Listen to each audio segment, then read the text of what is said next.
Ya, perkenalkan nama saya Saiful Anam dari kelas TS 21J Prodi Teknik Sipil. Kali ini kita akan membahas ilmu ukur tanah. Pengertian ilmu ukur tanah. Ilmu ukur tanah adalah sebuah cabang keilmuan geodesi yang hanya khusus mempelajari bagian kecil permukaan bumi dengan melakukan proses surveying atau pengukuran.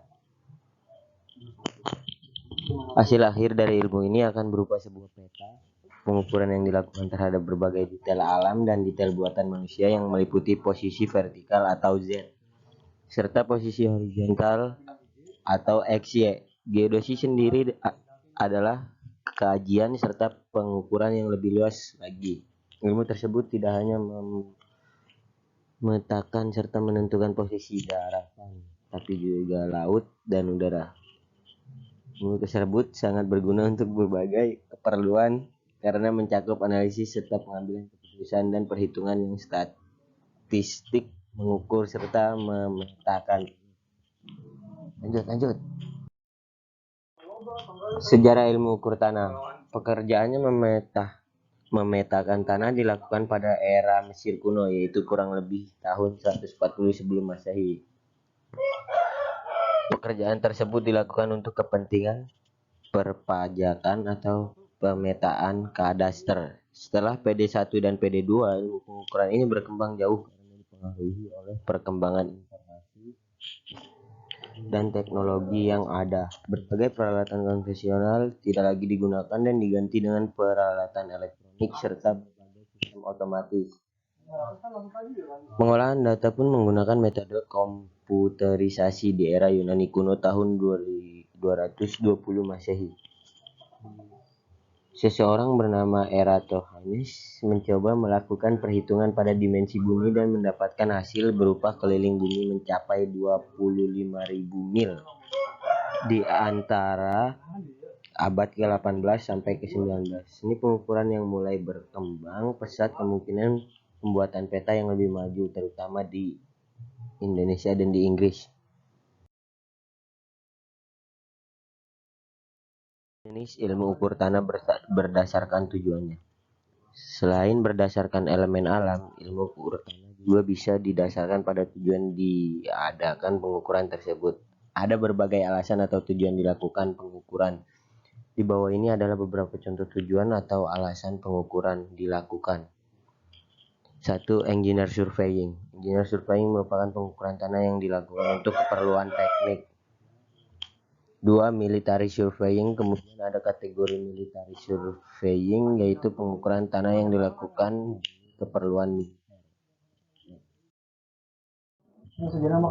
Mining surveying. Kategori pengukuran tanah berdasarkan tujuan. Ketiga adalah pengukuran pertambangan yang dilakukan untuk mendapatkan data dari daerah pertambangan. Geological surveying. Selanjutnya adalah geological surveying atau kategori pengukuran yang dilakukan demi kepentingan ilmu geologi. Archaeological surveying.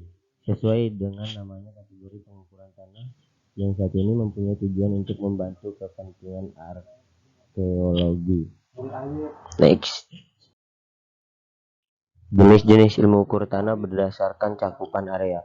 Untuk jenis ketiga ini, pengukuran tanah dilakukan berdasarkan luasan atau cakupan area yang diukur. Kategori ini dibagi menjadi dua pengukuran yang berbeda, yaitu satu pengukuran untuk cakupan area kecil. Area kecil di sini merupakan area yang luas, tidak sampai 37 km kali 37 km. Pada pengukuran di cakupan area yang satu ini, permukaan bumi masih dianggap datar. Dengan demikian, unsur kelengkungannya juga bisa. Pengukuran dengan cakupan yang lebih kecil ini disebut dengan nama lain, yaitu plane surveying. Pengukuran untuk luasan area besar berlawanan dengan kategori pertama di atas. Kategori yang satu ini adalah pengukuran untuk daerah yang luasnya lebih dari 37 km kali 37 km. Pengukuran yang satu ini lebih memperhatikan unsur kelengkungan bumi serta berbagai perhitungan matematisnya. Istilah lain untuk jenis pengukuran yang satu ini adalah geodetic surveying. Selain kedua jenis pengukuran tadi di atas, ada juga berbagai jenis pengukuran lain yang juga didasarkan pada cakupan areanya.